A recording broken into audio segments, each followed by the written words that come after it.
Hello बच्चों, कैसे आप लोग। उम्मीद करता हूँ ठीक ही होंगे। तो आज हम लोग पढ़ने वाले हैं क्या, इलेक्ट्रिक फ्लक्स। इलेक्ट्रिक फ्लक्स जिसे हिंदी में आप विद्युत फ्लक्स कह सकते हैं। फ्लक्स का हिंदी मुझे मालूम नहीं है, बट फ्लक्स ही होता होगा। जिसे आप बोल सकते हैं क्या, विद्युत फ्लक्स। तो हम लोग स्टार्ट करते हैं क्या, इलेक्ट्रिक फ्लक्स। इलेक्ट्रिक फ्लक्स क्या होता है, और उसके बाद देखेंगे इलेक्ट्रिक फ्लक्स के बाद गॉस लॉ, या फिर इसको डायरेक्ट बोल सकते हैं electric flux and Gauss law.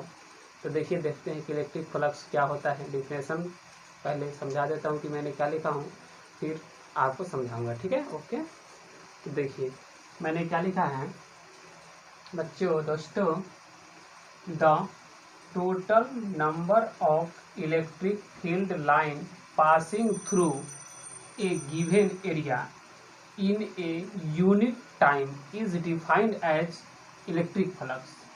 यानी कहने का मतलब है बच्चों कि कहने का मतलब है कि जो एरिया दिया हुआ है, हमारे पास जो एरिया दिया हुआ है, उस एरिया से जितना इलेक्ट्रिक फील्ड लाइन पास करेगा, जितना इलेक्ट्रिक फील्ड लाइन पास करेगा यूनिट टाइम, यानी टाइम भी दे रहेगा। तो जितना इलेक्ट्रिक फील्ड लाइन पास करेगा उस एरिया से, उस क्षेत्र से, उतना ही मेरा क्या होगा, इलेक्ट्रिक फ्लक्स। उतना ही क्या होगा, इलेक्ट्रिक फ्लक्स। ये डायरेक्ट डिपेंड करेगा passing through the electric field lines, यानी इलेक्ट्रिक फील्ड लाइन कितना पास करता है उस पर डायरेक्टली डिपेंड करता है इलेक्ट्रिक फ्लक्स। जितना ज़्यादा लाइन पास करेगा तो इलेक्ट्रिक फ्लक्स उतना ज़्यादा होगा, जितना कम लाइन पास करेगा इलेक्ट्रिक फ्लक्स उतना ही कम होगा। जैसे देखिए मैंने एक फिगर बनाया है। फिगर मैंने क्या बनाया है कि देखिए एक ये एरिया है, इससे electric flux, electric lines pass कर रहा है, इलेक्ट्रिक लाइन पास कर रहा है। इलेक्ट्रिक फ्लक्स होता क्या है, तो देखिए मैंने यहाँ पे लिख दिया है क्या, इलेक्ट्रिक फ्लक्स फाई, इसको डिनोट करते हैं फाई से। तो फाई, इसको फाई बोला जाता है। तो फाई बराबर क्या हो जाएगा, ई ए कॉस थीटा। अब कौन कौन क्या है आगे तो हम लोग जानेंगे ही, बट अभी मैं थोड़ा हिंट्स देता हूँ। देखिए ये क्या है, ई जो है सो आपका मैग्नीट्यूड है, ई है सो मैग्नीट्यूड है। ए जो है so area of the surface, यानी ये जो सरफेस है उस सरफेस का एरिया दिया हुआ है। और ये जो है आपका कॉस थीटा जो है सो क्या है, थीटा कहाँ का एंगल है, तो देखिए सरफेस एरिया और electric field lines, surface area और इलेक्ट्रिक फील्ड लाइंस के बीच का सरफेस एरिया पर देखिए ये जो आपका दिया हुआ है डॉटेड लाइन सो क्या है, परपेंडिकुलर है। सरफेस देख लीजिए यहाँ पे लिखा हुआ है परपेंडिकुलर टू द एरिया, ये लाइन एरिया में परपेंडिकुलर है। इस देखिए इसको मैं 2 डायमेंशन में सही से नहीं दिखा पा रहा हूँ, इसके लिए 3 डायमेंशन का यूज करना होगा, बट आप समझ सकते हैं, समझ सकते हो ये आपका क्या है, ये है जो एरिया पे परपेंडिकुलर है, और ये क्या है, इलेक्ट्रिक फील्ड लाइन है ना। दोनों के बीच का देख रहे हैं एंगल, दोनों का बीच का एंगल होगा तो क्या होगा, थीटा। और ये आपका इलेक्ट्रिक फील्ड लाइन पास कर रहा है। जैसा कि मैंने देख लीजिए, देखिए कि यदि कोई एरिया है, कोई एरिया मैं ले लेता हूँ छोटा सा, ये एरिया मैंने ले लिया, इससे कुछ इलेक्ट्रिक फील्ड लाइन पास करवा दिया मैंने, कुछ इलेक्ट्रिक फील्ड लाइन पास करवाया है। और यहाँ पे आपसे पूछा जाए कि बच्चों फाई क्या है, यहाँ पे पूछा जाए कि फाई क्या है, तो यहाँ पे क्या होगा, देखिए इस एरिया से कितना इलेक्ट्रिक फील्ड लाइन पास किया है, इस एरिया से कितना इलेक्ट्रिक फील्ड लाइन पास किया है, तो 3, तो यहाँ क्या हो जाएगा, 3 हो जाएगा। अब देखिए दूसरा एरिया लेता हूँ मैं,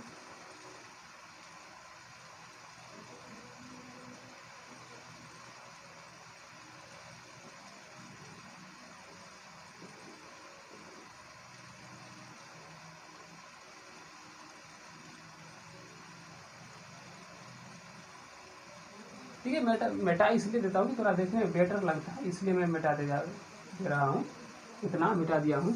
तो देखिए अब यहाँ पर आपसे पूछा जाए कि बताइए कि ये इलेक्ट्रिक फ्लक्स कितना हो, यानी फाई का वैल्यू क्या होगा। तो देखिए बच्चों यहाँ पे इलेक्ट्रिक फील्ड लाइन जो है आपका, इलेक्ट्रिक फील्ड लाइन सो 1 2 3 4 5 है, इलेक्ट्रिक फील्ड लाइन 5 है, बट एरिया से जो पास करेगा वही ना होगा, पासिंग थ्रू द एरिया। तो पासिंग थ्रू द एरिया कितना है, नंबर ऑफ 2 लाइंस है ना, यानी एरिया से कितना पास कर रहा है, तो 2 ही पास कर रहा है, तो फाई का मान क्या हो जाएगा, 2 होगा।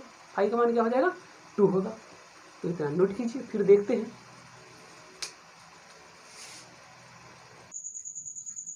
देखिए आप यहाँ से एक बात बोल सकते हो, जो क्या बोल सकते हो कि फाई जो है,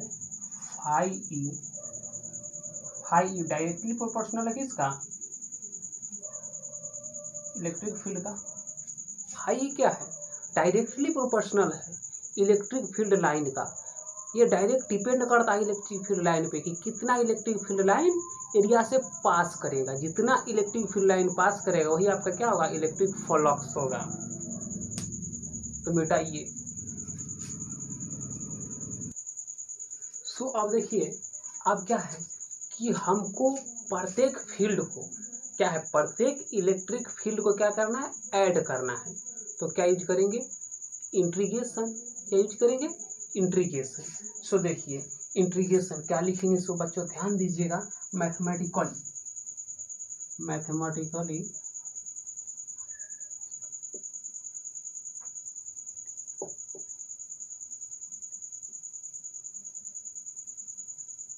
मैथमेटिकली इक्वेशन क्या हो जाएगा। सो देखिए फाई क्या हो जाएगा। सो देखिए ई यानी इलेक्ट्रिक फील्ड, और यहाँ पे क्या हो जाएगा, D A E phi D A. So इसको क्या लिख सकते हैं, ई को बाहर कर दीजिए, तो इधर क्या हो जाएगा, अंदर में देखिए डी ए, अंदर में क्या बचेगा आपका, डी ए। शो क्या आप लिख सकते हो, फाई बराबर क्या, ई, और डी ए का इंटीग्रेशन क्या हो जाएगा, ए। ए। सो लास्टली हम पहले क्या लिखे थे, सो देखिए आप फाई ई में क्या था, ई ए कॉस थीटा। आपका मेनली फॉर्मूला यही है, ई ए कॉस थीटा। अब देखिए ई ए कॉस थीटा, तो यहाँ जो थीटा जो है, ये जो एंगल है आपका, मैं अलग कलर से दिखा देता हूँ। ये जो एंगल है, एंगल आपका जो है, सो क्या है, एंगल बिटवीन क्या, इलेक्ट्रिक फील्ड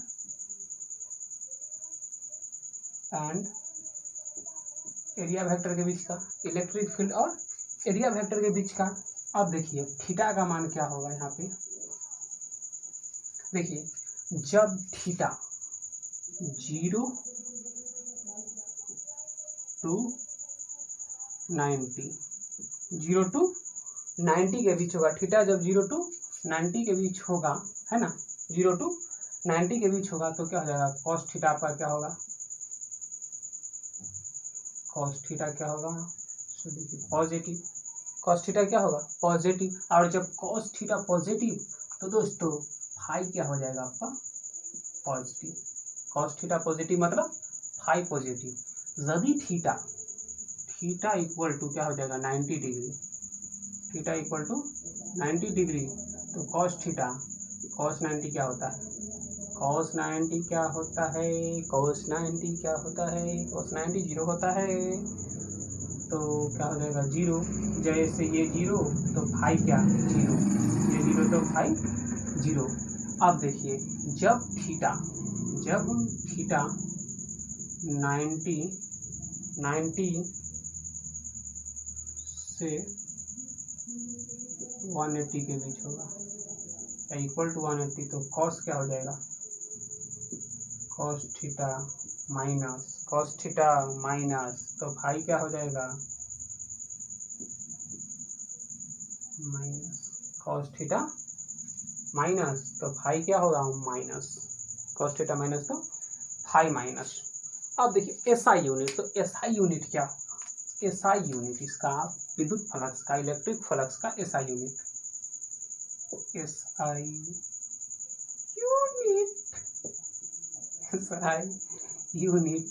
एसआई यूनिट क्या होगा। सो देखिए आप बच्चे जानते हो कि मैंने इसका फॉर्मूला क्या लिखा है, इसका formula E dot D A, E dot D ए या डी को हटा दो, प्रॉब्लम है तो E dot A, E dot A क्या लिखा है मैंने, फाई बराबर ई डॉट ए। अब जानते हो इसका जो होगा एसआई यूनिट क्या होता है, इलेक्ट्रिक फील्ड का, इलेक्ट्रिक फील्ड का एसआई यूनिट जो होता है सो आपका क्या होता है, newton metre square, newton metre square, newton metre square नहीं, न्यूटन बाई कूलम, कंफ्यूजन मत हो, न्यूटन बाई कूलम। अब इसमें एरिया का जोड़ देना है तो एरिया का गुना कर दीजिए, डॉट कर दीजिए, तो एरिया का क्या होता है, एरिया का क्या होता है मीटर स्क्वायर। आप सबको गुना कर देते हैं तो क्या हो जाएगा, देखिए newton metre square by coulomb, या इसको एक और बोल सकते हैं क्या, volt, volt, volt metre, volt metre, इसको वोल्ट मीटर भी बोल सकते हैं। तो यहाँ तक नोट कीजिए, फिर आगे बढ़ते हैं।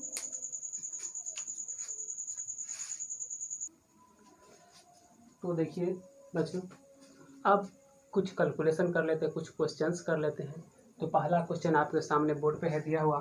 पहला क्वेश्चन क्या है, क्वेश्चन नंबर फर्स्ट, ये देखिए एक क्या है, आपका एक सिलेंडर टाइप का एरिया दिया हुआ है ना, स्फेरिकल एरिया दिया हुआ है, ठीक है, सिलेंड्रिकल एरिया, इसमें से इलेक्ट्रिक फील्ड लाइन पास कर रहा है, ठीक है, ये सब uniform electric field, uniform electric field line pass कर रहा है। तो आपसे इलेक्ट्रिक फ्लक्स पूछा जा रहा है कि कितना इसका इलेक्ट्रिक फ्लक्स होगा। तो आप लोग बनाना चाहते हो तो वीडियो स्किप करके बना सकते हो और कमेंट में हमको बता सकते हो कि सर मुझे इतना आंसर आया है, लेकिन चलिए मैं सॉल्व कर देता हूँ। तो देखिए यहाँ पर, देखिए यहाँ पे 3 एरिया है, यहाँ पे 3 एरिया है। फर्स्ट एरिया आपका क्या है, तो देखिए ये है, और इसका रेडियस, तो रेडियस क्या है, तो रेडियस को आर मान लेते हैं, रेडियस क्या है, आर दिया हुआ है। तो फर्स्ट एरिया ये हो गया। सेकेंड एरिया आपका ये हुआ, इसको E1 मान लेता हूँ, इसको E2 मान लेता हूँ, और ये होगा आपका, जिसको मैं E3 मान लेता हूँ, E3 मान लेता हूँ। अब मान लीजिए कि हमको क्या निकालना है, अब यहाँ पे फाई निकालना है। तो फाई बराबर क्या बोल सकते हैं, फाई बराबर क्या बोलेंगे, तो देखिए ई नहीं, इसको ए कर दीजिए, ज़्यादा बेटर रहेगा, एरिया ना दिखाना है तो सबको एक फॉर्म में लिख देते हैं। तो क्या हो जाएगा यहाँ पे A2, यहाँ पर भी कर दीजिए क्या A1। तो देखिए A1 A2 A3, हमको निकालना है क्या, फाई निकालना है, यानी फाई नेट, क्या निकालना है, फाई नेट।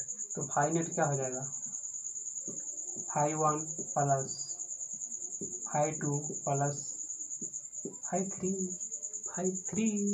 फाई3 क्या होगा, देखिए फाई1 क्या होगा, फार्मूला क्या होता है, क्या होता है, कुछ होता है,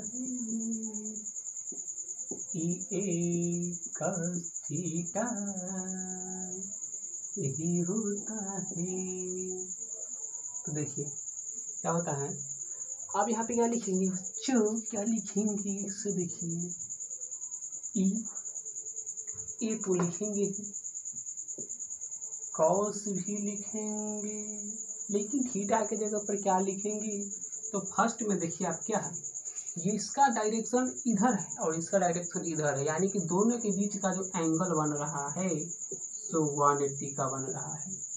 दोनों के बीच का जो एंगल है सो क्या है, 180 का। तो यहाँ पे क्या लिखेंगे, cos 180 प्लस सेकेंड में देखिए क्या है, इस देख रहे हैं इसके बीच का जो एंगल है सो 90 डिग्री है। तो यहाँ पे क्या लिखेंगे, ये cos 90, ये cos 90। आप देखिए इसके बीच का एंगल जो होगा तो क्या हो जाएगा, 0 डिग्री, क्योंकि दोनों का डायरेक्शन सेम है। तो जब सेम है तो इसको क्या यहाँ पर लिख देता हूँ, पर जगह नहीं है, ये cos 0 डिग्री। सो दोस्तों क्या होता है ई ए बच्चों ई ए और cos 80 क्या होता है cos 180 -1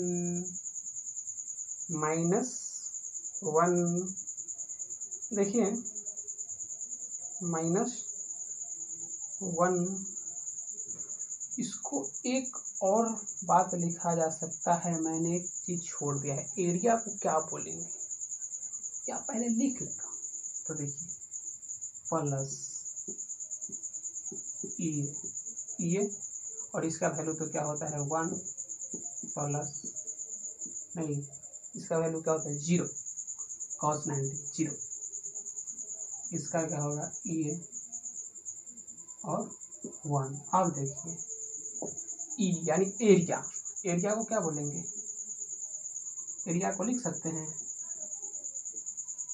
πr² और -1 है तो -1 से यहाँ पे गुना कर देते हैं, -1 से यहाँ पे गुना कर देते हैं।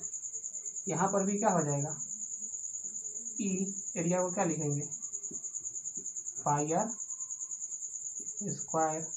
इंटू 0 प्लस यहाँ पर क्या लिखेंगे ई πr² और 1 है यहाँ पे प्लस। अब देखिए बच्चों ये तो पूरा क्या हो गया, ये पूरा टर्म आपका 0 हो गया। अलग कलर बाय चेंज करा था नहीं, रुकते हैं। अब यहाँ पे क्या हुआ, ये तो पूरा टर्म आपका 0 हो गया। अब देखिए ये टर्म और ये टर्म क्या हो गया, कैंसिल हो गया। अल्टीमेटली क्या हो गया 0 आंसर दैट इज अच्छा।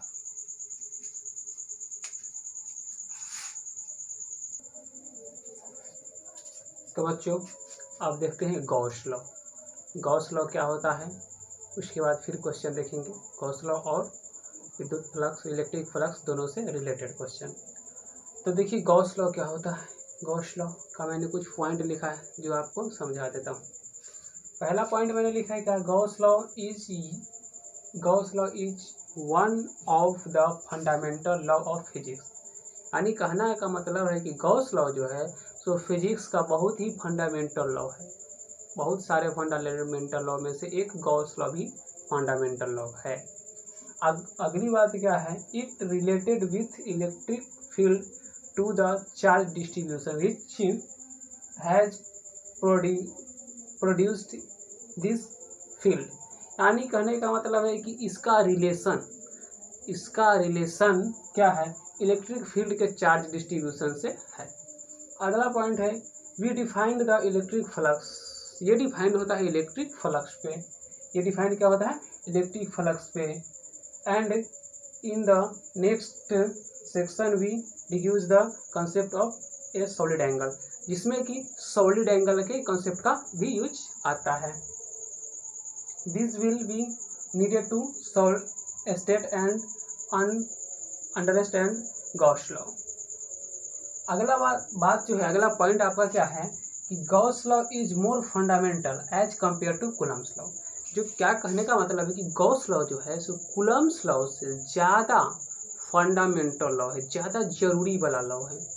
तो देखिए इसका रीजन, तो उसके बाद क्या लिखा है, ड्यू टू फॉलोइंग रीजन। इसका क्या रीजन है, ऐसा क्यों होता है, हम क्यों मानेंगे। तो देखिए मैं प्रूव करता हूँ। पहला पॉइंट मैंने आपको क्या लिखा है, Gauss law is applicable for point charge as well as distributed charge, जो कूलम्ब्स लॉ में लागू नहीं है। गॉस लॉ क्या है, जो पॉइंट चार्ज के तो लिए लगेगा ही, साथ साथ डिस्ट्रीब्यूटेड चार्ज के लिए भी लगेगा, लेकिन कूलम्ब्स लॉ में ऐसा नहीं होता है। Coulomb's law used only for point charge. Coulomb's law आप सिर्फ पॉइंट चार्ज के लिए लगा सकते हो, डिस्ट्रीब्यूटेड चार्ज के लिए नहीं, लेकिन गॉस लॉ दोनों जगह वैलिड है। अगली पॉइंट क्या है आपका, Gauss law required less mathematics as compare to Coulomb's law. Gauss law जो है सो कूलम्ब्स लॉ के कंपेयर में गणित का बहुत कम यूज करता है, मैथमेटिक्स का बहुत कम यूज करता है, लेस मैथमेटिक्स, थोड़ा बहुत मैथमेटिक्स का यूज करता है। अगली पॉइंट क्या है आपका, Gauss law is applicable for charge at rest and moving charge.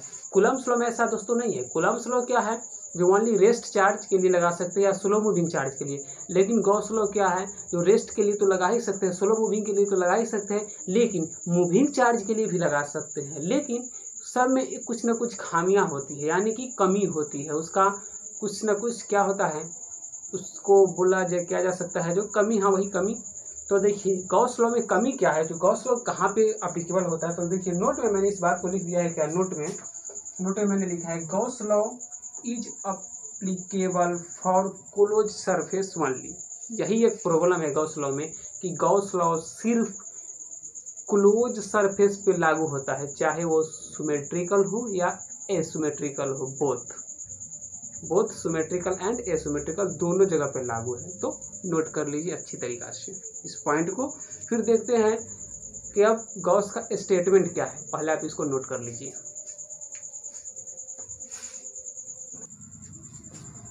देखिए फ्रेंड्स, आपका ये गॉस लॉ यानी गॉस साहब का स्टेटमेंट, गॉस साहब ने क्या स्टेटमेंट दिया था, गॉस साहब ने क्या बोला था।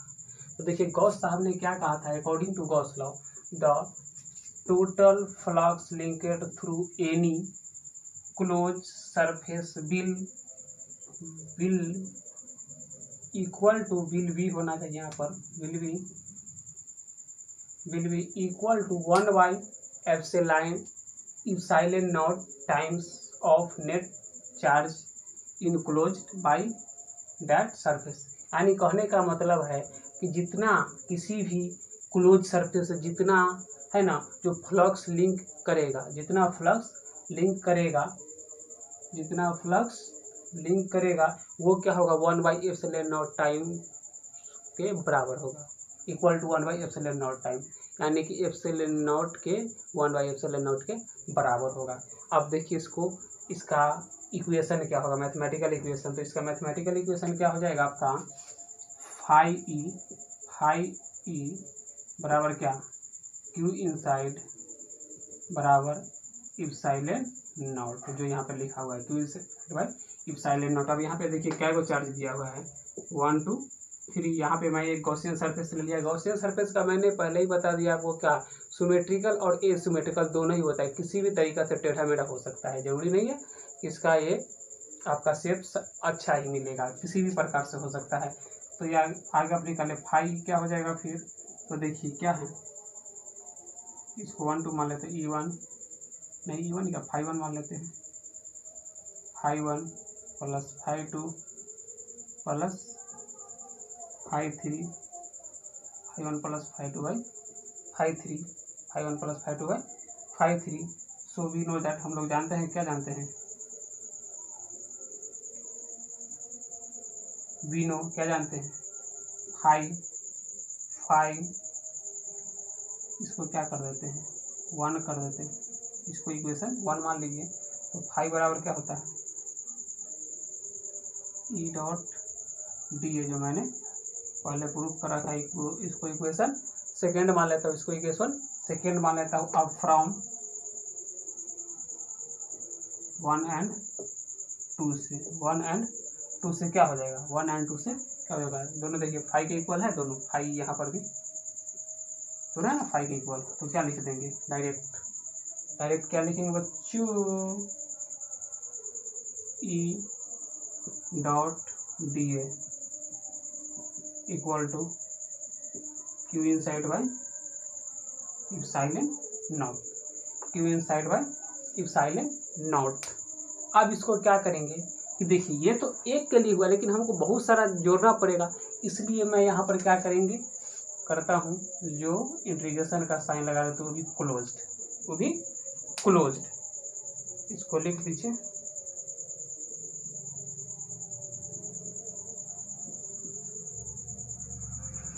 क्लोज इंटीग्रेशन, क्लोज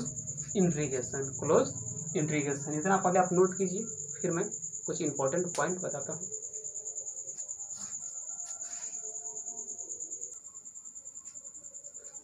अब बच्चों देखिए ये आपका इम्पोर्टेंट पॉइंट है, इसको क्या IMPT मैं शॉर्ट में लिख दिया हूँ, आप इसको इम्पोर्टेंट पॉइंट बना लीजिएगा।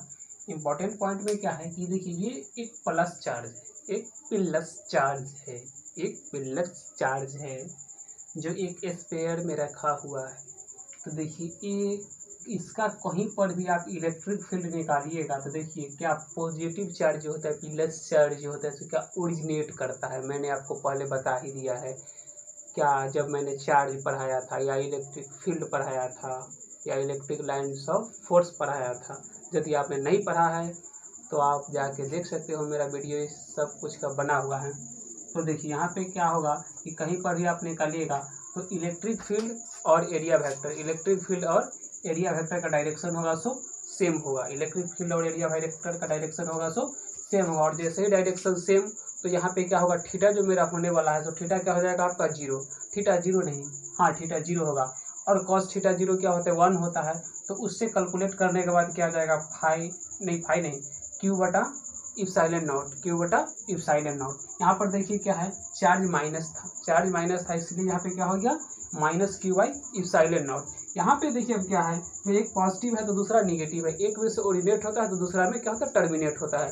यानी मैंने आपको पहले इलेक्ट्रिक फील्ड में बता चुका है, यदि आपको नहीं पढ़ा है तो पीछे जाके देख सकते हो। तो मैंने वहाँ पे क्या बताया है कि इलेक्ट्रिक फील्ड जो में पॉजिटिव चार्ज होता है सो क्या होता है, ओरिजिनेट करता है, जबकि निगेटिव चार्ज क्या होता है, टर्मिनेट करता है। तो यहाँ पर वही कंडीशन है। तो देखिए क्या होगा, पॉजिटिव ग्रेटर देन निगेटिव। लेकिन यहाँ पे क्या है, दोनों को देख रहे हैं, जो मॉड लगा हुआ है, बट ये ग्रेटर होगा इससे। तो क्या हो जाएगा आपका फाइव जो होगा so Q inside by epsilon naught, Q inside by epsilon naught. So क्या हो जाएगा, प्लस क्यू माइनस क्यू। ये माइनस इसलिए कि ये चार्ज को रिप्रेजेंट कर रहा है। आप देखते हैं कि गॉस लॉ का क्या कुछ कंडीशन, इसका कंडीशन देख लेता हूँ, तो इसको फिलहाल नोट कीजिए। तो देखिए बच्चों, ये कुछ कंडीशन है जो गॉस लॉ का है। गॉस लॉ कहाँ पर यूज नहीं होता है, गॉस लॉ में क्या कमियाँ हैं, सो या गॉसियन सरफेस में क्या कमी है, सो ये सब पॉइंट लिखा हुआ है जिसको आप नोट कर लीजिए। और फिर आपसे मिलते हैं अगले वीडियो में, जिसमें मैं गॉस लॉ का क्वेश्चन कराऊंगा और behaviour of conductor in electrostatic बताने वाला हूं। तो आप इसको नोट कर लीजिए। बस आज यहीं पे समाप्त कर रहा हूं।